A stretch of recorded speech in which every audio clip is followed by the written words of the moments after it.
Bonjour, on se retrouve pour une nouvelle vidéo Vie ma vie d'hypersensible pour cette semaine de la sensibilité menée par l'Observatoire. Et aujourd'hui, on a choisi un thème qui devrait parler à bon nombre d'entre vous puisqu'on a décidé d'aborder l'alimentation et plus particulièrement la digestion, puisque ce sont quand même des sujets assez importants pour nous hypersensibles. On a des fois pas tendance, on n'a pas forcément l'impression que ça va nous perturber ou qu'il y a quelque chose qui se passe. Et pourtant, quand on va détecter des petits signaux, on peut se rendre compte finalement qu'il y a des petites choses qui se passent. Moi, j'ai envie de vous poser une question pour démarrer. Gwenaëlle, tiens, par exemple, est-ce que toi, il y a des aliments que tu as détectés qui, du coup, ne te font pas du bien ou qui font que tu te sens un peu, qui te procurent des sensations. Je vais pas te mettre sur une piste en particulier, tu vois, mais qui te procurent des sensations après les repas. Alors, depuis que je suis toute jeune, si je suis dans le trop dans mes repas, ça me procure de très grandes difficultés à digérer tout ça. Alors, dans le trop, il y a le trop en quantité, le trop salé, le trop sucré, le trop épicé, le trop gras aussi. Quand c'est trop, en fait, je pense que mon système digestif doit fournir énormément d'efforts pour tenter de dissoudre et de digérer tout ça. Et moi, ça me procure un sentiment de mal-être général, en fait, vraiment, parce que ça me trouble dans mon corps, mais ça me trouble l'esprit, parce que mon esprit est focus sur ce mal-être qui se situe au niveau digestif. Et ça va durer, et ça dure en fait. Là où une digestion classique, Vipke saura nous dire bien mieux que moi, mais ça dure peut-être 2, 3, 4 heures, j'en sais rien. Mais là, moi, ça va me durer des heures et des heures, et vraiment, et c'est énergivore. Déjà, ça, je l'avais remarqué quand j'étais vraiment toute jeune. Surtout quand on était attablés, vous savez, les tables de fête, voilà, tous les repas un peu festifs où il y en a trop en quantité, voilà, en tout. Ah oui, et quand c'est trop long le repas, trop long, c'est pareil. Quand on mange trop longtemps sur la durée, moi j'y arrive plus en fait. Donc ça c'est déjà ce que j'avais remarqué quand j'étais plus jeune. Et en vieillissant, en fait, ça ne fait que s'accentuer, ça ne fait que s'intensifier. Et en fait, je n'ai fait que acter les constats que j'ai faits. Donc ça, c'est sûr. Tout ce que je viens de vous dire, le trop, voilà.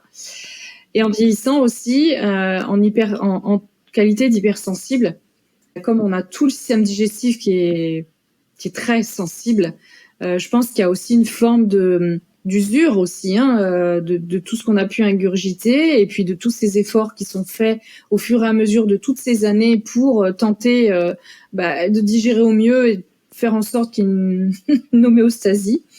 Eh bien, mes intolérances, et je parle pas d'allergie, vraiment, mais du coup, je vois des intolérances surgir progressivement. Et je ne suis pas du tout soumise à une quelconque mode, parce qu'on pourrait dire oui, c'est la mode. Non, pas du tout. Ça n'a rien à voir. Ce sont des constats, c'est factuel. Si j'ingère trop de gluten, moi, je sais pas digérer. Voilà, s'il y a trop de gluten, je ne sais pas le digérer. C'est pas compliqué. Je n'y arrive presque plus en fait. Ça ne m'entraîne pas. C'est pas une allergie. Ça ne m'entraîne pas des maladies. Voilà. Mais l'intolérance au gluten, elle est bel et bien là, vraiment. Ça, c'est acté, c'est constaté, confirmé, parce que je fais des essais. Quand quelque chose me trouble dans ce que je mange, j'essaie de détecter de où ça vient. Donc le repas suivant ou celui dans les repas qui suivent, je vais enlever ça et je vais voir ce qui se passe. Bon, il se passe rien, je digère bien, ok, je le remets. Et si, quand je le remets, je suis de nouveau troublée, bon, pour moi, c'est la confirmation que ça se passe pas bien. Donc voilà, donc je suis un peu dans l'observation de mon propre corps et puis de mon propre système digestif, de ma digestion et de mon alimentation, du coup. Donc effectivement, moi, il y a des choses que je ne mange plus. Par exemple, les lentilles corail. Si je les mange, je gonfle. Enfin, c'est horrible. J'y arrive plus. Bon, le gluten, j'ai une intolérance, ça c'est clair. Qu'est-ce qu'il y a d'autre encore? Les pois chiches. Bon, enfin, vraiment, il y a tout. Je vais pas tout vous lister parce que c'est pas l'objet de ce podcast, mais il y a du coup tout un tas d'aliments que j'ai pour l'instant, en tout cas, enlevé mon alimentation. Peut-être qu'à un moment donné, je tenterai. J'ai toujours espoir. Je tente, je remets. Ça se passe pas bien, ok, j'enlève. Et voilà, je fais toujours comme ça. Et bon, voilà, mon système digestif, ma digestion a toujours été sensible. Moi, je pense qu'on est tellement, on a tellement les émotions, c'est de l'énergie. L'énergie, c'est de la chaleur, ça brûle. J'y connais rien en médecine traditionnelle chinoise ni en médecine ayurvédique, mais j'entends parler de feu, de froid, etc. Je pense qu'il y a un lien direct avec ça. Et quand on a le feu, quand il y a le feu là-dedans, ben forcément, ça se passe pas bien, quoi. Donc voilà, moi la digestion, ça a toujours été un sujet pour moi. Et puis depuis la bouche, hein, même les goûts. Moi les goûts, il y a des choses, je n'aime pas la texture. Je peux pas manger certaines textures, c'est impossible. Quand c'est mou, c'est bizarre. Les mollusques, les moules, les escargots, les machins. Laissez tomber, hein, c'est pas la peine. C'est gentil, hein, ça va être les fêtes de fin d'année. On va tous les ans, on me propose des huîtres et tout. Non, laissez tomber, quoi. Arrêtez. Hein. Moi, tu sais, quand j'étais petite, je triais et je me faisais presque gronder parce que je triais trop mais même un tout petit bout, je le triais parce que c'était pas possible de le mettre dans ma bouche et tout ça. Ouais. Oui, exactement. Donc ça part de la bouche, mais même de l'odorat. Ça participe à la digestion de tous ces sens. Hein. Même de l'odorat, hein, s'il y avait une odeur que je ne validais pas, j'y allais pas. C'est pas compliqué. Hein. Et puis jusqu'à avoir constaté aussi que mon état émotionnel avait un impact. Donc le stress chronique avait un impact réel sur mes intestins. Donc aujourd'hui, on parle de deuxième cerveau. Bon, a priori, c'est pas forcément le deuxième parce que les informations, il y a une étude qui est en cours, qui a été validée ou pas. Les informations, elles descendent pas depuis le cerveau, mais elles remontent justement depuis les intestins. Donc ça nous fait aborder justement peut-être la digestion, les émotions d'une autre façon. Mais voilà, stress chronique, contrariété, anxiété, tout un panel d'émotions comme ça ont un impact direct sur mes intestins. Donc j'ai les intestins qui se tordent, ça peut aller jusqu'à des diarrhées. Moi j'en suis là avec mon système digestif. J'essaie vraiment d'y prêter attention, de le soigner. Et j'ai envie de vous dire, de toute façon, j'ai pas le choix, parce que si je vais outre, je suis malade. Donc quand on est malade, on n'est pas en forme, et j'ai pas du tout envie de ne pas être en forme. Et puis sachant que si j'use et j'abuse et que je vais au-delà, à un moment donné, il va se manifester forcément des pathologies, et là, on sera pas dans la même catégorie. Donc, j'ai pas du tout envie d'en arriver là. Donc, voilà, t'en prends soin. Expérience, c'est pas des moindres. Hein. Non. Est-ce que Wiebke, tu as des conseils à donner? Parce que toi, tu es naturopathe. Donc là, on est quand même bien dans ton domaine. Est-ce que tu as des conseils sur comment justement s'observer? Parce que c'est un peu ce que je disais en intro. Il y a des personnes comme Gwenaëlle, tu vois, où ça va être tout de suite, elles savent. Dès qu'il y a un dérèglement, elles le sentent. Moi, je suis plutôt du genre à avoir toujours dit, de toute façon, moi, je digère tout, mais d'un point de vue top, tu vois, alors que pour autant, j'ai quand même des petites choses par moment qui vont se dérégler et que je vais maintenant auxquelles je prête plus attention. Donc, est-ce que tu as aussi, tu vois, des petits trucs qu'il faudrait vraiment vérifier, en fait, ou prêter attention? Ce qui est hyper important, c'est justement ce côté digestif d'y prêter attention, de savoir est-ce qu'il y a quelque chose qui se passe en dessous de ma tête, parce que souvent les hypersensibles, on est coupé là et en fait on fait pas attention. Donc si on fait pas attention à notre corps, en fait on va pas le savoir. Donc vraiment de savoir, est-ce que j'ai des douleurs à la digestion, est-ce que j'ai des diarrhées, de la constipation, les deux en alternance, est-ce qu'il y a des ballonnements?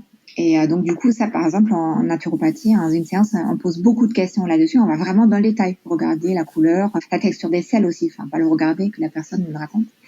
Mais ça permet en fait donc de voir qu'il y a des choses qui ne fonctionnent pas correctement. Sauf que généralement, quand on pose la question dans un premier abord, la personne va dire non, tout va bien, parce qu'en fait c'est comme ça depuis toujours.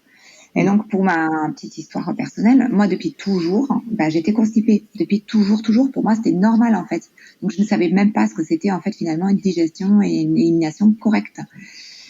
J'ai jamais compris pourquoi, parce que pour moi c'était normal. Et c'est qu'en fait, une fois que ça s'est déréglé et qu'on est passé à la diarrhée et les deux en alternance, quand en fait je comprenais qu'il y avait quelque chose qui n'allait pas. Et c'est seulement à ce moment-là que je me suis vraiment intéressée qu'est-ce qui n'allait pas. Donc j'ai fait des tests. Moi, ces tests-là, tout seul, je suis pas arrivée. Donc j'ai eu en fait l'aide de mon kiné qui m'avait dit faire un test d'intolérance. Parce qu'en fait, j'avais fait on m'a passé une caméra en fait pour regarder, parce que justement c'était pour exclure la maladie cœliaque, rien à voir. Et au final, c'est une intolérance au lactose, mais aussi à la caséine. Donc finalement, c'est pour ça que je ne comprenais pas, parce que moi la caséine, je connaissais pas. À l'époque, je m'étais pas encore assez intéressée à ça, et donc. Est-ce que tu peux expliquer ce qu'est la caséine, s'il y a des personnes qui connaissent pas? En fait, dans le lait, il y a la protéine et le sucre du lait. Donc en fait, nous on parle tout le temps de lactose. Et au final, le lactose, il y a plein de gens qui vont prendre des cachets de lactase qui permettent en fait, quand ils n'ont plus de lactase produit par leur corps, de pouvoir digérer en fait le lait. Mais quand on est intolérant également à la caséine, prendre des cachets de lactase ne va pas en fait résoudre le problème. Et moi, j'étais à ce point-là. Et en totale ignorance, toute seule, en fait, j'y arrivais pas. Donc, en faisant ce test qui coûtait un certain prix, il m'a permis en fait de voir. Et tout de suite, en faisant les ajustements, de voir en fait qu'est-ce qu'il y avait, qu'est-ce qui passait pas. Il y avait d'autres aliments qui ressortaient aussi, mais c'était surtout cela. Et donc, quand on est intolérant à quelque chose, ce que tu disais tout à l'heure, Gwenaëlle, c'est que le gluten, tu as un seuil de tolérance qui s'abaisse. Moi, en fait, tout ce qui est produit laitier, j'ai un seuil de tolérance également. Mais de manière générale, je ne devrais pas en consommer. Je peux en consommer un peu de fromage, mais il ne faut pas que je dépasse le seuil de tolérance. Et il est très faible. Donc, quand par gourmandise, parce que j'adore les fromages, je vais au-delà, tout de suite, je vais me rendre malade. Et en fait, quand on se rend malade au niveau du ventre, ça va créer des inflammations qui vont, comme tu disais, se répercuter au cerveau, etc., et le reste du corps. Après, les inflammations, des tendinites, etc. Et donc, il est vraiment hyper important de comprendre pourquoi, qu'est-ce qui va pas. Et donc, pour ça, moi, je conseille souvent de tenir un journal alimentaire dans lequel on peut noter ce qu'on mange, comment on l'a digéré, et peut-être aussi quelle était la situation dans laquelle on a mangé ou quelles étaient les émotions qu'on a ressenties à ce moment-là. Combien de temps on a pris pour le faire, de vraiment se faire à la limite des petits tours, quelque chose que ça évite, de noter. Mais ça permet ensuite de mieux analyser par la suite. Et si on ne sait pas faire tout seul, de se faire aider en fait justement par un naturopathe ou un médecin qui en fait s'est spécialisé là-dessus, le côté nutrition. Et ça permet vraiment ensuite d'éliminer. Et une fois qu'on élimine, ça ne veut pas dire qu'on va éliminer à vie, mais éliminer pendant au moins 2, 3, voire 4 semaines, ça permet vraiment déjà de se retrouver en fait avec une digestion différente. Et en fonction des symptômes de la personne, du reste du corps aussi, il y a des choses aussi à faire pour, en fait, ça peut amener à une porosité intestinale. Et on peut aller beaucoup plus loin dans les maladies et donc peut-être de cicatriser tout ça et de se faire accompagner par rapport à ça en fait. Moi, j'ai fait le constat aussi, tu sais, parce que bien sûr, on nous dit de manger des fruits et des légumes, au moins 5 fruits et légumes par jour. Et moi, j'adore les fruits et légumes. J'ai jamais eu de soucis. Quand j'étais petite, j'ai jamais eu de soucis à manger de la soupe. Enfin, voilà, ça a jamais été un problème pour moi. Tout ce qui est, oui, végétal, en fait, hein, ça, c'est pas un souci. Et puis, à un moment donné de ma vie, en fait, je me suis rendu compte que si je mangeais des fruits après mon repas, mon déjeuner ou mon dîner, mais à la fin, en dessert en fait, ça me provoquait une indigestion en fait. J'avais mal à l'estomac, des ballonnements, c'est vraiment désagréable, c'est une horreur. Donc en fait, j'étais triste, j'ai dit, je vais pas arrêter de manger des fruits, c'est pas possible. Et donc en fait, une fois, j'ai croisé le chemin c'est un monsieur, le cas échéant, qui était sensible aussi à sa façon. Je l'avais vu manger en entrée un kiwi. Et je lui avais dit, mais c'est rigolo, pourquoi tu manges ton kiwi en entrée? Il m'avait expliqué que dans la famille de ses beaux-parents, c'était comme ça, parce qu'ils avaient des troubles, etc. Donc en fait, il mangeait les fruits avant, donc en entrée, avant le reste du repas. Bon, c'est quelque chose qui avait attiré mon attention, qui était resté quelque part. Et puis finalement, à un moment donné, ça m'est revenu. Et je me suis dit, mais je vais tester. Donc ça revient à ce que tu disais, Vibeke, c'est-à-dire faut tester. Et je me suis dit, je vais tester. Et en fait, moi, pour mon petit déjeuner, je commence par des fruits, par une salade de fruits en fait. Je commence par ça. Ensuite, je prends un thé, une tisane, etc. Et ben là, ça se passe nickel. Donc du coup, je peux continuer de manger des fruits parce qu'il s'agissait pas de me priver de tous les nutriments et tous les apports qui sont bons pour la santé que des fruits. Donc en fait, voilà pourquoi j'en parle, c'est peut-être que de les déplacer, de les manger en entrée ou bien au petit déjeuner, mais la première chose que vous mangez, ce sont des fruits. Et ben peut-être que ça se passera bien pour vous. En tout cas, j'ai envie de vous livrer mon expérience parce que j'ai pas eu ces retours-là et j'ai dû galérer un peu toute seule. Ouais, peut-être qu'en entendant vite que ça va vous parler à vous. Vous allez vous dire oui tiens voilà je vais pouvoir faire ça, je vais tester etc. Et ça va peut-être vous donner des pistes pour votre mieux-être digestif en tout cas. J'avais envie de rajouter quelque chose par rapport aux fruits. Et justement, les fruits, en fait, parfois, on les digère pas en fin de repas. Et ça arrive surtout souvent aussi quand, justement, on a déjà à la base des inconvénients qu'on n'a pas détectés. On sait que notre digestion fonctionne mal. Et donc, quand on mange des fruits en fin de repas, peut-être que ça va encore amplifier parce qu'en fait, comme ils restent dans l'estomac, la digestion, elle peut pas se faire. Et c'est le fait qu'ils restent dans l'estomac qui vont provoquer ces problèmes. Peut-être que par contre, ce même fruit en fin de repas va très bien fonctionner quand on s'est occupé des intestins, qu'on n'a plus du tout d'inconvénients au niveau de la digestion. En fait, ça passe tout seul. Donc, c'est vraiment notre état finalement de notre système digestif, de tous nos enzymes dans l'estomac et plus loin, qui font en sorte qu'on puisse digérer ou pas quelque chose. Et donc, il y en a d'autres, un fruit en début de repas, ça va pas aller parce qu'ils vont avoir un problème en fait de montée de glycémie trop fort et ils vont se sentir moins bien quelque temps après.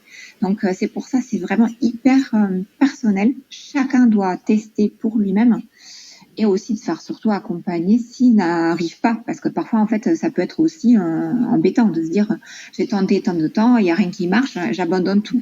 Non, dans ce cas-là, il faut vraiment faire appel à quelqu'un pour qu'on puisse se faire accompagner. Pour vraiment ajuster par rapport à la personne et pas par rapport à des conseils qu'on peut voir au-delà des propres tests, perdre du temps, se désencourager. Vraiment, c'est le côté chacun peut avoir une digestion correcte.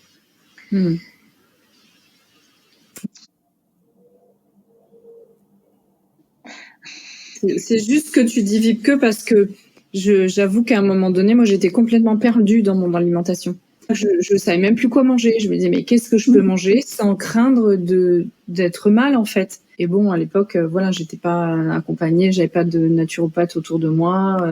Et je ne peux que aujourd'hui, quand je reçois des personnes dans mon cabinet, je pose aussi cette question, quel rapport vous entretenez avec votre alimentation, comment vous la qualifieriez, etc. Au même titre qu'on a parlé du sommeil, c'est pareil. Et je n'hésite jamais à orienter les gens vers un ou une naturopathe. Parce que je suis convaincue que c'est le naturopathe ou la naturopathe, c'est un allié pour les hypersensibles. Voilà, vraiment. Vipke, c'est pas que je cherche à te faire de la pub, mais je le pense sincèrement. En plus, la naturopathie, j'aimerais bien que tu nous expliques aussi, parce que elle est vaste, tu fais appel aux plantes, tu fais appel à plein de choses, et c'est exactement, je pense, ce qui correspond et ce qui match avec les hypersensibles. Et ce que je trouve intéressant justement par rapport au poids, effectivement, on va pas donner la même dose de plantes, par exemple, on va pas conseiller la même chose à une personne qui pèse tant de kilos par rapport à quelqu'un d'autre, donc on va ajuster. Donc après, c'est aussi ce côté peu importe ce qu'on prend, on va agir plus ou moins. Il y a d'autres pays où en fait ça a été déjà pris en compte, donc je pense que c'est très important en fait d'expliquer. Là on va dépasser un peu l'alimentation, mais aussi par exemple la douleur, donc tout ce qui va référer finalement à nos hyperesthésies, d'expliquer en fait que quelqu'un va ressentir une douleur très forte alors qu'en fait quelqu'un d'autre pas du tout. C'est vraiment à chacun par rapport à sa connaissance de soi, en fait, de le transmettre aussi. Quand je vais aller consulter peu importe qui, mon médecin traitant, mais de donner, en fait, ces explications-là permettent, en fait, aussi à l'autre personne de se dire, peut-être que si je ne connais pas, peut-être que je vais me renseigner dessus si le sujet m'intéresse, et de faire part, en fait, de ces particularités pour que l'autre personne en face puisse le prendre en compte. Et c'est là qu'on va voir aussi, en fait, dans l'échange, finalement, est-ce que la personne en face, c'est la bonne personne pour moi? Est-ce qu'il faut que je change de médecin, de thérapeute, hein, pour, en fait, avoir en face la personne qui peut comprendre, en fait, hein, et qu'on ne se sente pas plus frustré ou ne pas écouter encore une fois, en fait. Et d'ailleurs, en parlant de plantes, est-ce que tu aurais des plantes à conseiller pour soutenir quelque part la digestion, ou est-ce que vraiment il faut faire le travail alors, je pense que ça n'empêche pas de toute façon le travail, mais tu vois, même quand tu es dans le cadre de séances de naturopathie avec des patientes ou des clientes, je sais pas quel terme on emploie, est-ce que tu leur conseilles malgré tout, une fois que le cheminement a été fait, tu vois, de j'ai une bonne alimentation, j'ai une bonne digestion, est-ce qu'il y a quand même un soutien plante que tu viens rajouter derrière, ou pour toi c'est plus nécessaire une fois que le boulot est bien fait, quoi? Ça dépend vraiment. Donc, déjà, on les appelle clients. On n'a pas le droit de dire patient. Patient, c'est vraiment réservé, en fait, c'est ce qui me semble. au monde médical. Parce qu'en fait, la naturopathie vient en soutien, en prévention, en fait. Elle doit pas agir comme la médecine, en fait, pour une fois que la maladie est installée. Donc, en prévention, c'est vraiment ce côté, en fait, assainir la digestion par notre alimentation, déjà dans un premier temps. Ça dépend de comment est la personne. Parfois, en fait, ça suffit juste de revoir l'alimentation pendant un certain temps pour tout assainir. Ou alors, on va rajouter effectivement des plantes, d'autres conseils, la mycothérapie par des champignons également. Et ça permet de donner au corps une aide pour cicatriser j'emploie vraiment des termes très généraux. C'est plus compliqué que ça, mais qu'en fait, au niveau des intestins, en fait, tout se passe mieux. Et une fois que tout est de nouveau redevenu à un stade normal, on peut plus réintroduire. On ne peut pas dire forcément qu'on peut plus jamais rien manger. Parce que c'est ce qu'on entend. Alors toi, de toute façon, tu manges jamais rien. Ben non, en fait, pas du tout. Mais il faut apprendre à cuisiner soi-même, à faire différemment, à choisir quand on va quelque part dans un restaurant ou qu'on est invité. On peut aussi faire découvrir en fait des recettes et d'expliquer. Tu me fais rebondir, Vibeke, sur cuisiner soi-même. Tout ce qui est industriel, les plats préparés, en fait, dans la mesure du possible, je dis pas jamais, mais dans la mesure du possible, moi j'évite. Parce que ça ne me convient pas. Parce qu'il y a tout un tas d'additifs que je digère pas. Les enfants, quand ils étaient petits, je leur préparais déjà leur repas, leur purée, etc. Et quand il nous arrivait, à titre exceptionnel, d'acheter quelque chose tout prêt qu'on fait réchauffer parce qu'on devait se déplacer, en fait, j'avais fait le constat qu'ils avaient mauvaise haleine. Vraiment. Voilà. C'était un pur constat industriel, mauvaise haleine. Donc, mauvaise haleine, la laine, c'est tout système digestif. Voilà.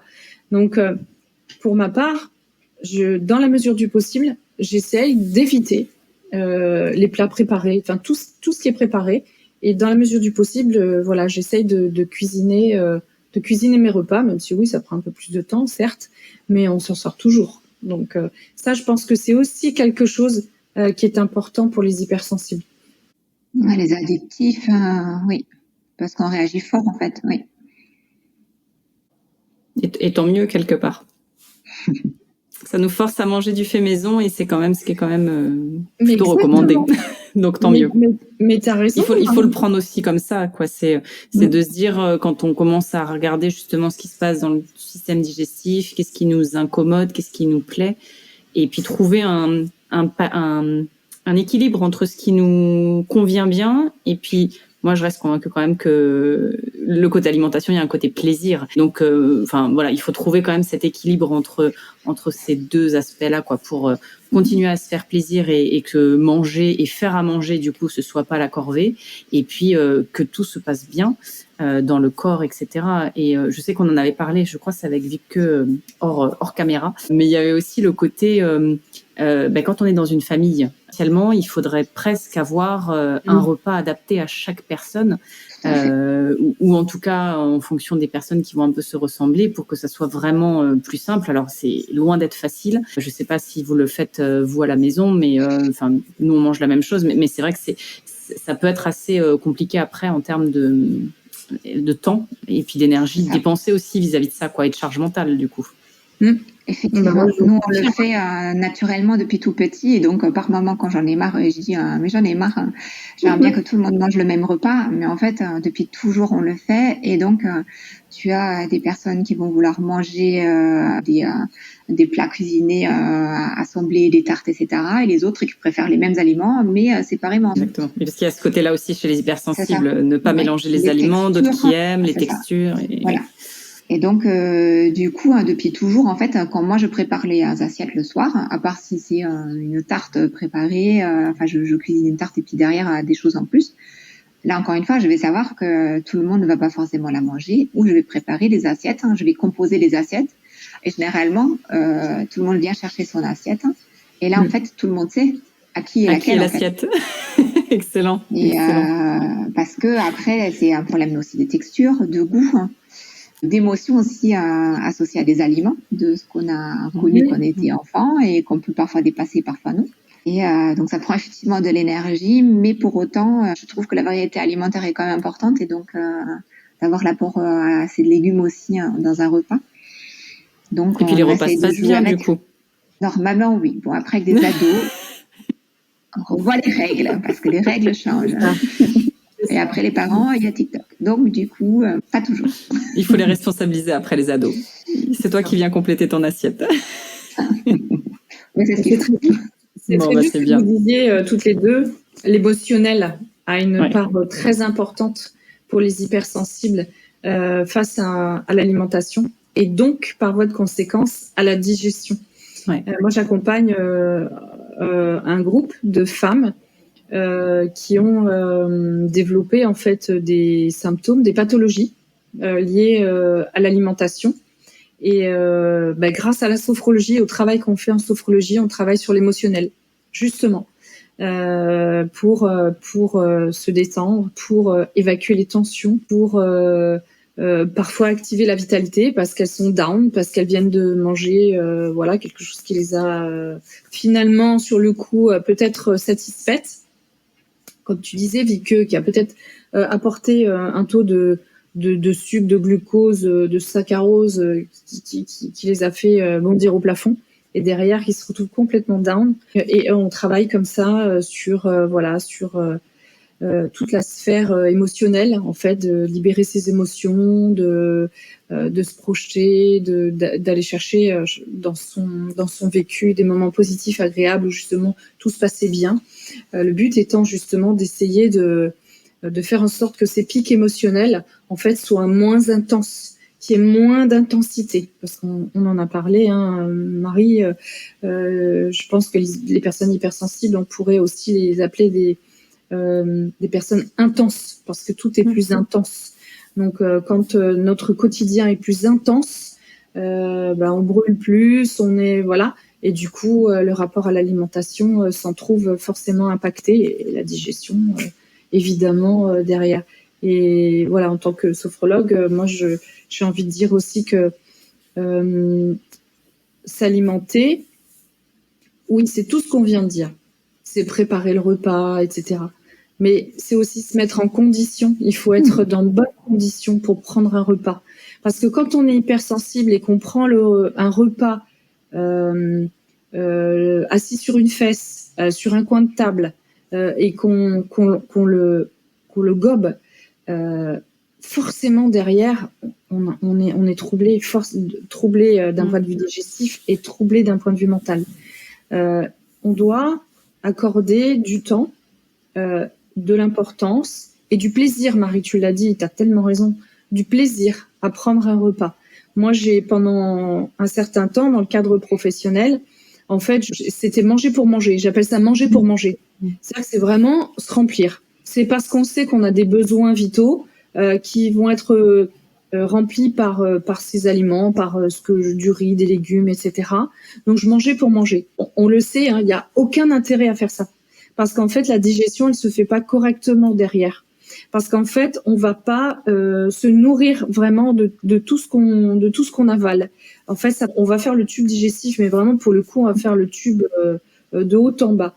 Et on va pas se nourrir réellement de cette alimentation qui est censée nous apporter l'énergie, puisqu'on parle d'énergie, évidemment, suffisante pour aborder notre journée. Les conditions pour prendre un repas, elles sont aussi très importantes. Et Surtout sur le déjeuner en plus, ou après on aborde, comme tu le dis, l'après-midi. Il faut la démarrer, comme tu dis, dans des conditions qui sont optimales en fait pour pouvoir réattaquer la suite. En plus, on sait que des fois la période après manger est pas toujours évidente, donc ça fait partie aussi de toutes ces choses-là.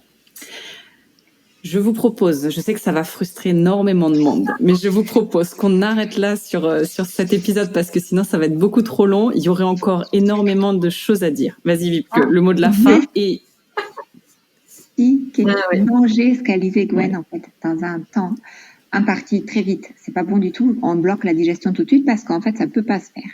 Parce qu'en fait ça commence dans la bouche. Donc mastiquez vos repas et vous allez voir que derrière, en fait, il y a beaucoup de problèmes qui vont se régler tout seuls.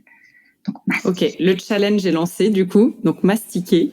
Et n'hésitez pas à nous partager aussi vos expériences sur autour de l'alimentation de manière générale, de la digestion. On sera ravis de vous répondre, d'échanger aussi là-dessus avec vous. Et si vous voulez, parce que là on est dans le cadre de la semaine de la sensibilité, mais la sensibilité elle s'arrête pas à la fin du mois de janvier. Donc si vous avez aussi envie qu'on partage plus largement sur cette thématique-là parce que vous avez des questions, n'hésitez pas à nous contacter pour qu'on puisse potentiellement prévoir une saison 2, un épisode complémentaire dédié à ce sujet-là. Si on voit qu'il y a de l'utilité pour vous, on le fera avec grand plaisir, je pense.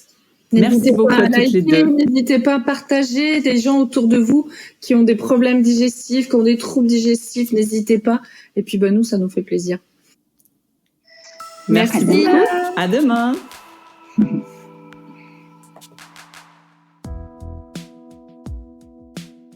Et je pense que quand on est hypersensible, l'énergie, c'est capital, j'ai envie de dire. En fait, je me suis rendu compte que j'étais complètement déconnectée parce qu'en fait, dans la société dans laquelle on vit, on nous impose un rythme de travail, de se lever à telle heure, de commencer à telle heure, de manger à telle heure, de terminer à telle heure et de se coucher à peu près à telle heure.